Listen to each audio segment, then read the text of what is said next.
여러분 SNS 많이들 하시죠? 페이스북, 인스타그램, 또 뭐가 있는지 모르겠습니다. 요즘 대부분의 사람들이 이 SNS에 익숙하고 대단히 활용들을 잘 하시는 것 같습니다. 자신의 일상을 공유하기도 하고 또 즐거웠던 여행의 추억들 잘 또 올려서 공유를 하기도 합니다. 제가 이제 이런저런 SNS 글들을 좀 보면서 인상 깊었던 것들이 하나 있는데요. 그건 뭐냐면 자기가 다이어트 하는 거를 이제 이런 페이스북 같은 데 공유를 하는 거예요. 다이어트 하거나 또 혹은 어떤 개인적인 목표, 내가 한 달 동안에 영어 점수를 얼마를 얻겠다든지 아니면 무슨 공부를 하겠다든지 하는 개인적인 어떤 목표 이루는 거를 SNS에 이렇게 올리는 겁니다. 왜 이제 그렇게 할까? 이제 과거에는 어떤 개인적인 목표를 이루는 것은 사실은 좀 혼자서 조용히 하는 편이었잖아요. 내가 좀 다이어트를 해야 되겠다 그러면 난 몰래 적게 먹고 몰래 운동하고 그렇게 어느 날 살을 빼어서 짠 나타난든지, 또 어떤 목표를 이루는 것도 좀 남 몰래 숨은 노력, 남들 잠 잘 때 잠 덜 자고 어쩌고 하는, 그렇게 해서 어떤 개인의 목표 이루는 것도 좀 남들 모르게 이렇게 진행하는 부분들이 꽤 많이 있었는데, 요즘에 그런 것들을 다 SNS에 이렇게 공개를 한단 말이죠. 왜 그런가 이렇게 얘기를 들어봤더니 그렇게 공개를 하고 진행을 하는 게 아주 효과가 좋답니다. 그러니까 내가 살 빼는 거 이런 거를 말하기도 부끄럽기도 했고 또 그냥 몰래 했던 그런 일들을 이제 공식적으로 선포를 하는 거죠. 아는 사람들에게만 하는 게 아니라 전 세계 모든 사람이 볼 수 있잖아요. 그렇게 이제 공개를 하고 시작을 하니까 그렇게 말한 사람 책임감이 이제 생기는 거죠. 나도 책임감이 더 느껴지기도 하고, 또 그렇게 진행하는 동안 오늘은 뭘 먹었어요, 운동을 얼마만큼 했어요, 이렇게 쭉 진행을 하는데, 그러다 보면 또 어려운 시간들도 오지 않겠습니까? 잘 안 되는 시간, 하는 시간 나오는데, 또 그럴 때 그런 것들 올리면은 댓글이나 그런 걸 통해서 격려도 해주고 좋아요도 눌러주고 댓글 달아주니까 또 그게 동기부여가 되고 힘이 더 난다고 합니다. 그래서 그렇게 이제 공식적으로 오픈해서 진행하는 방식들이 어떤 목표를 이루는데 큰 도움이 된다고들 합니다. 이제 그런 면에서 제가 그런 SNS 글들이 꽤 인상 깊게 저에게 다가왔습니다. 하나님을 믿는 일에도 이와 같은 어떤 공식적인 공개가 있기도 하고 또 그것이 매우 유익하기도 합니다. 대표적인 것이 오늘 우리가 진행한 세례식이 바로 그와 같은 겁니다. 세례 받는 것은 성찬과 더불어서 예수님께서 제정하신 신약의 대표적인 성례이죠. 거룩한 예식입니다. 세례는 이미 예수님 믿는 사람이 받는 거예요. 이미 예수님 믿은 사람이 교회 앞에서, 공회 앞에서 자신의 신앙을 고백을 하고, 그리고 나는 하나님의 백성, 언약 백성이 되었다는 것을 인침을 받는 겁니다. 도장 찍혀지는 거죠. 나는 하나님의 백성, 이렇게 도장 꽝 찍혀지는 것이 세례를 받는 그런 시간입니다.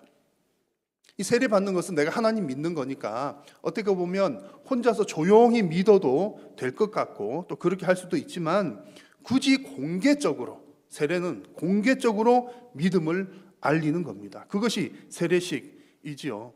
그래서 이렇게 하는 이유가 분명히 있고 또 이렇게 하는 것에 유익한 점들이 분명히 있습니다. 그래서 오늘 이 시간 세례는 선포입니다라고 하는 제목으로 하나님의 말씀을 전하려고 합니다.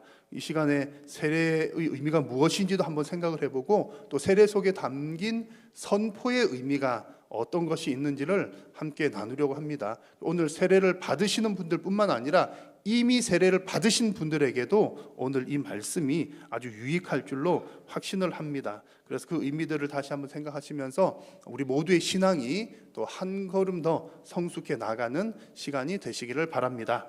자, 먼저 첫 번째로 세례는, 세례를 주는 것과 세례를 받는 것 모두 다 예수님의 명령으로부터 출발합니다. 자, 오늘 읽은 말씀은 너무 유명한 말씀이잖아요. 사실은 세례가 핵심이 되는 말씀은 아닌데, 예수님께서 승천하시면서 제자들에게 주신 사명을 주시면서 하신 그런 말씀입니다. 가장 중요한 명령, 지상 명령이죠. 19절 말씀을 같이 한 번 더 읽어보겠습니다. 그러므로 너희는 가서 모든 민족을 제자로 삼아 아버지와 아들과 성령의 이름으로 세례를 베풀고. 아멘. 이 말씀에서 가장 중심이 되는 내용은 제자로 삼아입니다. 제자 삼는다는 것이 핵심적인 내용입니다. 우리말 성경으로 볼 때는 제자 삼는 것 하나, 또 세례 주는 것 하나 따로따로 되어 있는 것처럼 보이지만 원문을 보면 세례를 받는, 제자를 삼는다라고 하는 말은 동사 형태로 되어 있고 세례를 베푼다라고 하는 말은 분사 형태로 되어 있습니다. 무슨 얘기냐면 중심이 제자를 만든다는 게 중심이라는 얘기고요. 제자를 만들 때 어떻게 제자를 만드느냐, 세례를 베풀어서 제자를 만든다, 그런 뜻입니다. 그러니까 세례를 베푸는 행위는 제자인 것을 확증하는, 너는 이제 제자가 되는 거야 라는 것을 도장을 꽝 찍는 것이 세례의 의미라는 얘기입니다. 그래서 예수님께서 주신 명령, 제자 삼으라, 이것이 예수님께서 주신 명령이잖아요.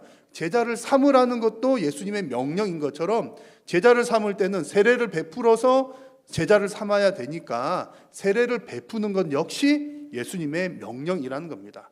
교회는 제자를 삼아서 세례를 베푸는 것이 명령을 따르는 것이고, 성도님들은 내가 제자가 되어서 세례를 받는 것이 예수님 명령을 따르는 그런 일입니다. 그래서 여러분, 오늘 세례를 받으시는 분들이나 이미 세례를 다 받으신 분들께서도 이 사실을 꼭 기억을 먼저 하시면 좋겠습니다. 내가 세례 받는 것은 예수님의 제자 되라는 예수님의 명령을 따라 받은 것이다. 이 사실을 여러분 꼭 기억을 하십시오. 아마 여러분 가운데 그런 분들이 혹시 계실지도 모르겠어요.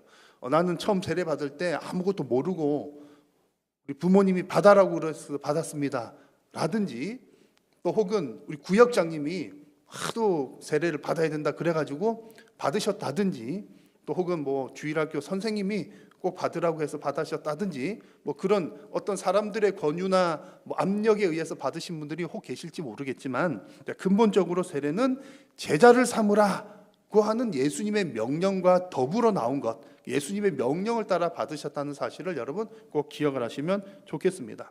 자, 이런 면에서 볼 때 세례 받는다는 것은요, 예수님의 제자가 되라는 명령과 함께 주어졌기 때문에 내가 세례를 받는 것은 예수님의 제자가 되겠습니다 라고 하는 공식적인 선포라는 사실이 중요합니다.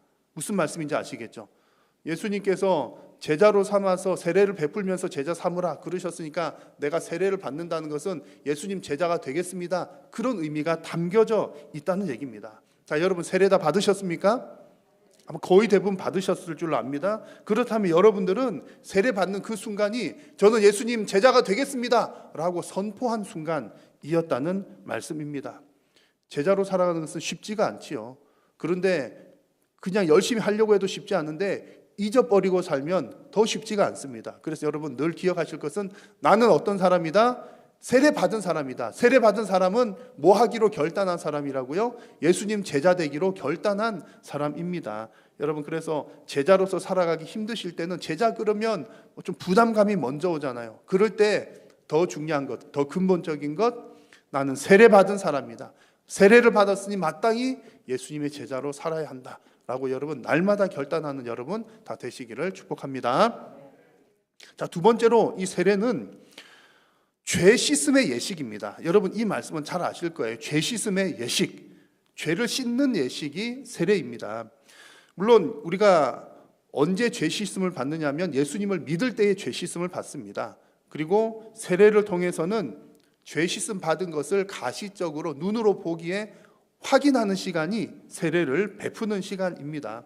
그래서 여튼 이 세례라고 하는 것은 죄를 씻는 예식이기 때문에 복음이 증거되는 곳마다 이 세례식도 함께 거행되는 것을 볼 수 있습니다. 사도행전 말씀도 보면 주의 이름을 불러 세례를 받고 너의 죄를 씻으라 그랬습니다. 세례 받고 죄 씻으라는 얘기가 나오죠. 근데 여기서 한 가지 주의할 점이 있습니다. 무엇이 죄를 씻습니까? 물이 죄를 씻나요?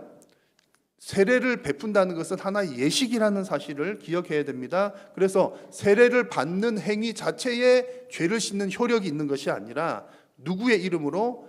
주의 이름으로, 예수님의 이름으로 세례를 행하기 때문에 죄 씻음에 효력이 있다는 사실을 기억해야 됩니다. 여러분, 왜 예수님의 이름에 이런 효력이 있습니까? 십자가에서 죽으심으로 죄의 값을 다 지불하셨습니다. 그리고 그 죽음에서 다시 살아나심으로 사망 권세를 이기셨습니다. 이것이 바로 예수 그리스도의 이름이요 죄 사함의 권세가 있는 이름입니다. 골로새서 말씀을 보시면 이 세례받는 행위 속에 예수님의 죽으심과 부활의 의미가 다 담겨져 있습니다. 자, 골로새서 말씀을 같이 한번 읽어보겠습니다. 너희가 세례로 그리스도와 함께 장사되고 또 죽은 자들 가운데서 그를 일으키신 하나님의 역사를 믿음으로 말미암아 그 안에서 함께 일으키심을 받았느니라. 아멘. 세례 받을 때에 우리가 예수님과 함께 죽었다는 얘기고요, 또 우리 믿음으로 다시 살아났다는 얘기입니다. 그러니까 세례 받는 것은 여러분 이 사실을 기억하시는 겁니다. 세례 받는 것은 내가 죽었다가 살아나는 예식이다. 죄를 씻는다는 말과 그것이 결국은 일맥상통하는 내용입니다. 세례는 죄 씻음의 예식이라고 그랬잖아요. 죄를 씻는다는 말과 죽었던 내가 다시 살아났다, 죽었다가 살아났다는 말이 같은 얘기입니다. 자, 여러분, 이것을 잘 이해를 하셔야 됩니다. 성경에서 말씀하는 근본적인 죄는 무엇입니까? 성경이 말하는 가장 근본되는 죄는 하나님을 떠난 것이 죄입니다. 하나님의 명령에 불순종하여서 떠난 것이 죄이고, 또 하나님으로부터 단절되어서 떠난 것이 곧 죽음입니다. 육신의 죽음도 죽음이지만 하나님과 단절되어서 떨어져 있는 상태가 영적인 죽음의 상태인 것이죠. 그런데 그 모든 죄들을, 또 하나님과 떨어져 있는 우리들을 누가 중보하셔서 연결을 시켜 주셨습니까? 예수 그리스도이십니다. 예수님의 십자가를 우리가 믿고 예수님의 십자가를 통해서 죄 용서받고 하나님과 다시 연합하게 된 것이죠. 그래서 여러분, 우리가 예수님 믿고 죄 용서받았습니다, 이 말의 뜻은요, 내가 오늘도 무슨 잘못 하나 했고 어제도 무슨 잘못 하나 했는데 예수님 믿었더니 내가 잘못한 이것도 용서해 줬고 내가 잘못한 저것도 용서해 주셨어요, 이것도 틀린 얘기는 아니고 맞는 얘기입니다만, 우리가 예수님 믿고 죄 용서받았다는 것의 가장 중요한 것은 죄 때문에 단절되었던 하나님과의 관계, 죄 때문에 하나님과 단절되어서 죽음의 상태에 있었는데 이제 예수님의 십자가 때문에 내가 다시 살아나서 하나님과도 연합하게 되고 다시 살아난 사람이 되었습니다 라고 하는 것이 죄 씻음을 받았다는 것의 가장 중요한 의미입니다. 그러므로 여러분, 세례를 받는 행위는요, 죄를 씻는다는 이 말은 그냥 내가 어제 잘못하고 그제 잘못한 죄들 다 용서됐다는 정도가 아니라 죽었던 하나님 떨어져서 죽었던 내가 다시 살아났습니다 라고 하는 고백이 세례 속에 담겨져 있습니다. 그러므로 여러분, 오늘 세례를 받으시는 분도 마찬가지고요, 세례를 받는 행위는 사람들 앞에서 세례를 받을 때는 나는 다시 살아난 사람입니다 라고 외치는 것, 고백하는 것이 곧 세례를 받는 행위입니다. 그래서 이미 세례 받으신 여러분들께서도 이 사실을 꼭 기억하십시오. 여러분들은 죽었다가 다시 사신 분들이십니다. 믿으십니까? 그래서 우리가 막 기도하잖아요. 성경에도 뭐 죽을 뻔했는데 살았다 이런 표현이 아니라 죽었던 우리를 예수님께서 살려주셨다는 겁니다. 죽었다는 말은 하나님과 단절되어 있었다는 얘기죠. 우리는 죽었다가 살아난 사람들입니다.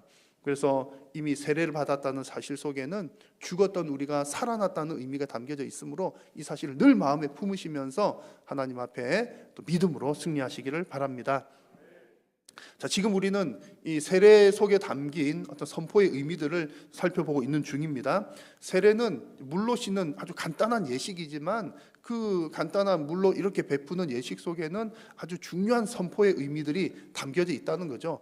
지금 이제 살펴볼 세 번째 세례의 중요한 의미는 그리스도와 연합하는 예식이다. 세례는 그리스도와 연합하는 예식입니다. 갈라디아서 말씀에 이 내용이 잘 나와 있습니다. 갈라디아서 3장 27절을 보니까 누구든지 그리스도와 합하기 위하여 세례를 받은 자는 그리스도로 옷 입었느니라, 이 말씀 나옵니다. 자, 그리스도와 합하기 위해서 세례를 받는다. 이 말은 그리스도와 세례를 받는 것은 그리스도와 연합하는 것이다, 이런 뜻입니다. 이것을 다른 표현으로 그리스도로 옷 입는다, 이런 표현을 사용했죠. 그리스도로 옷 입는다 이 말이나 그리스도와 연합되었다 같은 얘기입니다. 예수님은 나무이고 우리는 가지이다, 접붙임이 되었다, 이런 내용들도 같은 맥락의 내용들입니다. 자, 그런데 오늘 강조하려는 말씀은 갈라디아서 2장 23장 27절 앞에 나오는 26절의 말씀입니다. 너희가 다 믿음으로 말미암아 그리스도 예수 안에서 하나님의 아들이 되었으니, 이렇게 말씀합니다. 자, 26절과 27절을 이어서 보시면 의미상으로는 이 26절이 나중에 이루어지는 내용입니다. 그러니까 좀 전에 읽은 27절 9절과 26절을 의미상으로 연결시켜 보면 이런 뜻이에요. 우리는 그리스도와 연합하는 세례를 받았기 때문에 우리 모두는 하나님의 아들이 되었습니다. 이런 뜻입니다.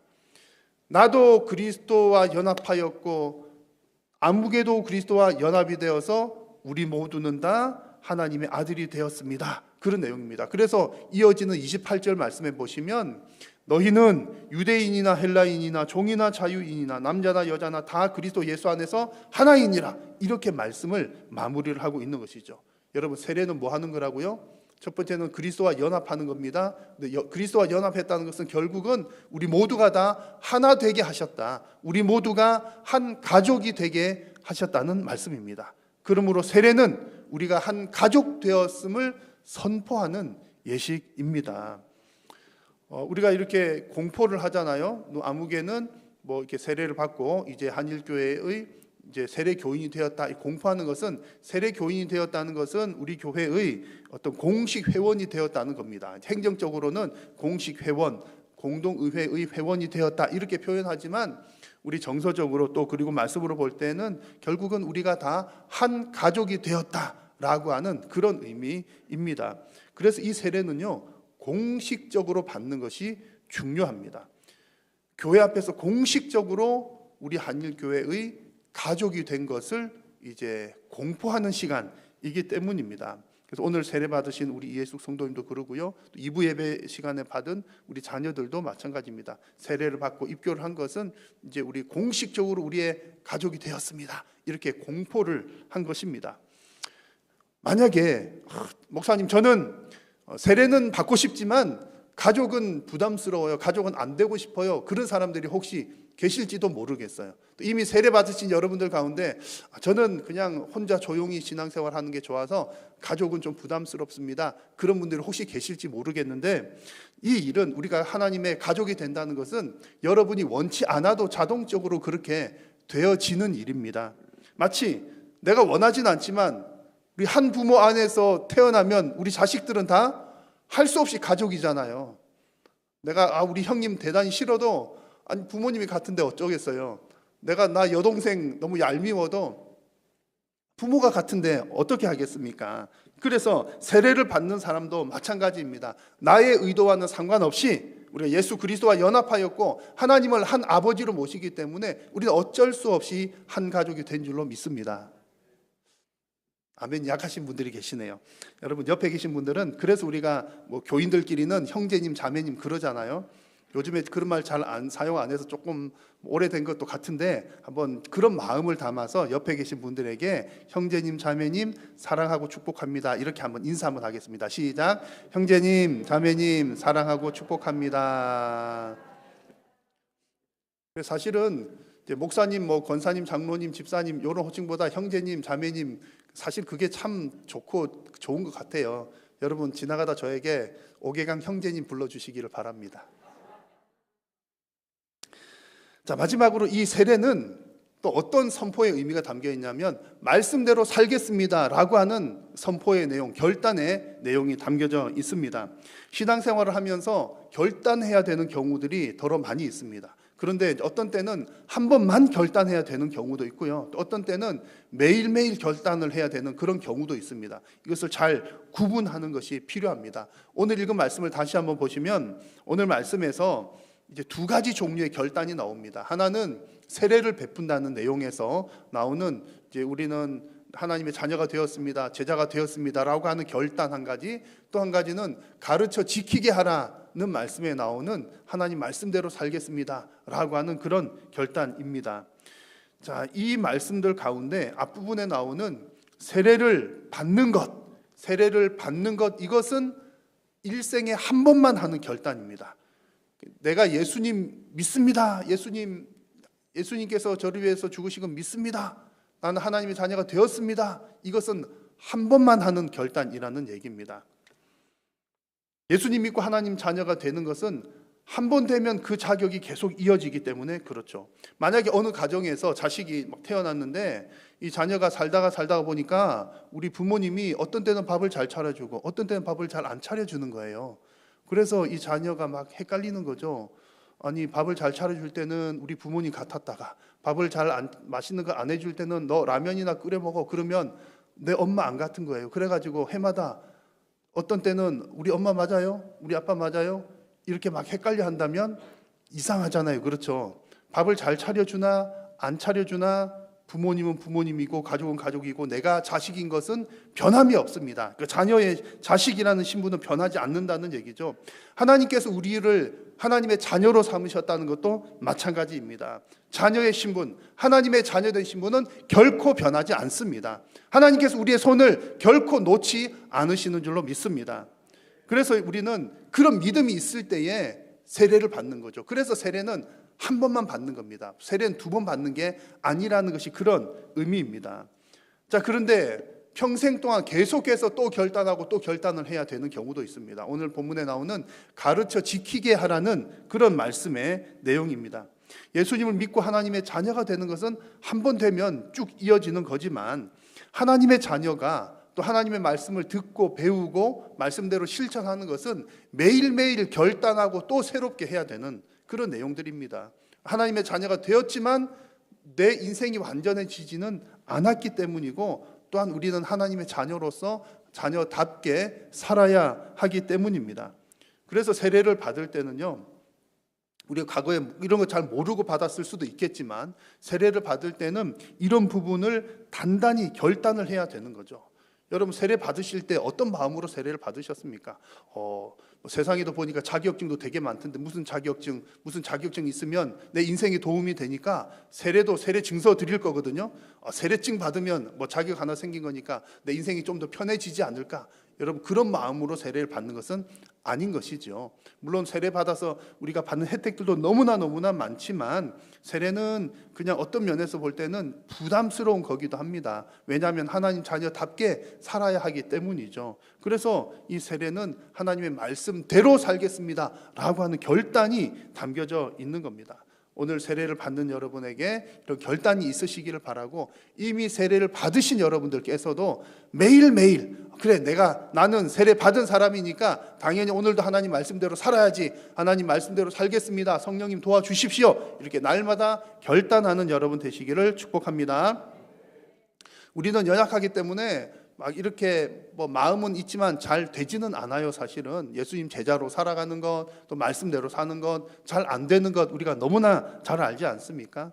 그런데 이제 잘 안 되지만 우리 그렇게 잘 살아가야 되니까 마치 SNS에 막 글 올려가지고 안 되지만 힘도 없고 뭐 이렇게 해서 목표를 잘 이루는 사람들처럼 우리 신앙인들이 공식적으로 이렇게 공포한 것은 세례를 받을 때였단 말이죠. 그러니까 이미 세례 받은 지 수십 년 지났지만 마치 엊그제 세례를 받은 그런 것인 양 여러분 생각을 하시면서, 그래, 내가 세례 받은 사람이잖아, 세례 받은 때 내가 이런 선포를, 이런 다짐을 했었어, 그런 생각들을 늘 가지시면 좋겠습니다. 자, 오늘 여러분들에게 전해드린 말씀을 기억하십시오. 세례는 어떤 선포입니까? 세례는 죽었다가 다시 살아났다는 선포입니다. 세례는 예수님의 제자가 되겠습니다 라고 하는 선포입니다. 세례는 우리는 한 가족이 되었습니다 라고 하는 선포입니다. 그리고 세례는 제가 하나님의 말씀대로 살겠습니다 라고 하는 선포입니다. 여러분, 이 세례의 의미, 또 선포하셨던 내용들을 날마다 기억하시면서 또 예수님 더 닮아가는 또 성숙한 신앙인들 다 되시기를 주님의 이름으로 축복합니다. 기도하겠습니다. 살아계신 우리 하나님, 은혜를 감사합니다. 오늘도 우리를 통하여서 영광을 받으시고 또 하나님 우리에게 말씀하여 주시니 감사합니다. 특별히 주님, 우리가 세례 받은 자로 또 세례를 받기를 원하는 자로 주님 그 세례의 의미를 잘 알고 또 선포한 대로 살아갈 수 있도록 성령님 도우시고 함께하여 주옵소서. 예수님의 이름으로 기도드립니다. 아멘.